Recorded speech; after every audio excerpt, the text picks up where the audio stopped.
talking to my son this morning, and whenever I was talking to him, I said, I need an illustration that has something to do with showing favoritism. I said, I just cannot think of a good illustration. And he said, well, Dad, what comes to me is, he said, one time I came to visit you whenever you were pastoring a church in Rock Hill, and we were running together in Cherry Park, and somebody came up to us and started running with us, and a conversation was carried on. And anyway, the person eventually, we parted company. And I asked I said, do you have any idea what kind of job that fella does? I said, I do not. And he said, well, does he know that you're a pastor? I said, I have never told him that. And so my son said, well, that seems odd to me. Why haven't you ever shared with him that you're a pastor or ask him what he does? And I told him, I said, the real reason is, I said, it doesn't matter to me what he does for a living or what his job is. I said, I want to get to know him as a person.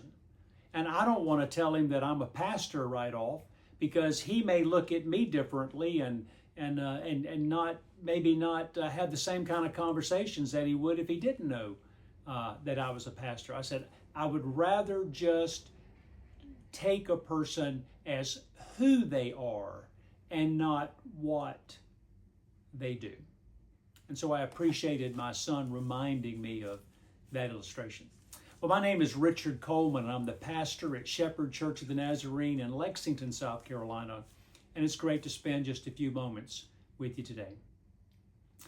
We've been looking at the book of James.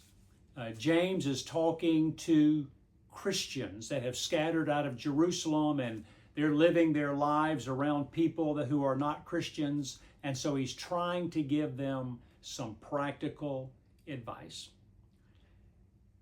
One of the things that James says is, how can you claim to have faith in Jesus if you show favoritism towards people?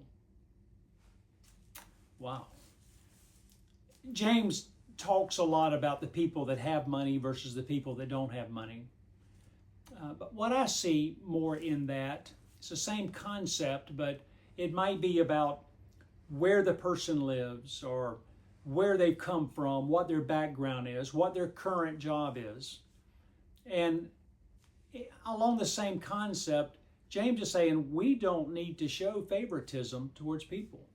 The person that mops the floor versus the person that is the manager of the bank, I mean, they're both people, and they're both doing a job, and they're both working. And James is telling us that that's what we need to look at. We need to look at them as people and not necessarily what they do as a vocation or how much money they make.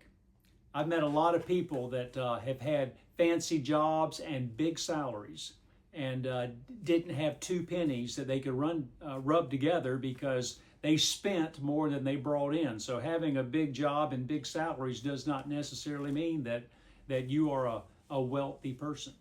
I've met other people, my wife's uncle, I can remember, I don't think he ever made more than $12,000 a year, but he was very frugal, and he would put money into an account every time he got paid, and every 10 years he would go pay cash for a car. Very few people that I've ever met just go out and pay cash for a car, but he made very little money, but yet he always paid cash for his car. So to look at someone, you can't look at the money they make or look at the job that they have. We need to look at the person and be able to appreciate who they are and the fact that God made them and they're part of God's creation. Might not have anything to do with this scripture, but I couldn't help but think about it. But when any president walks into the room, there's a special song that they play. I think it's called All Hail the Chief or something like that. And they tell me that originated, I don't remember the president's name, but he was a very short man. And when he was president, when he would walk into a room, because he was so short, people wouldn't know that he had entered the room because everybody else would block him from view.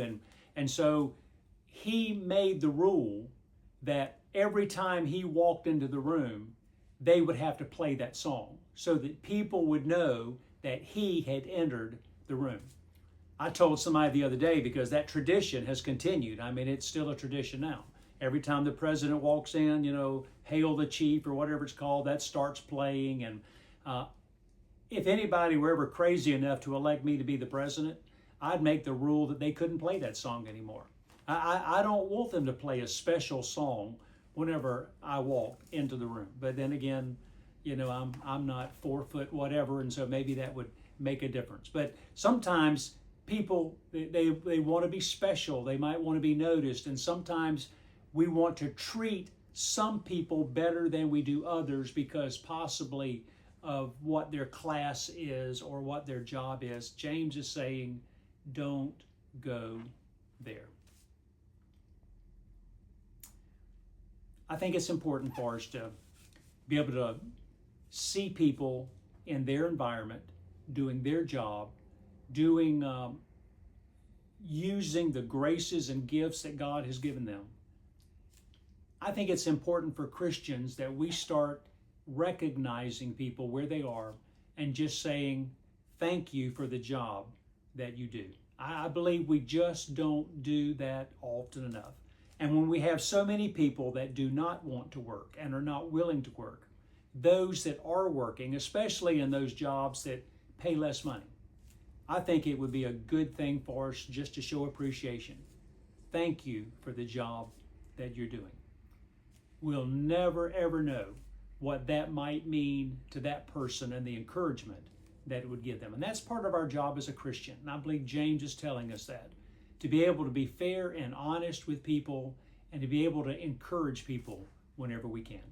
So may the Lord bless you and keep you. May his face shine upon you. May you truly be the encouragement that a person needs this week. Thanks for taking the time and viewing today.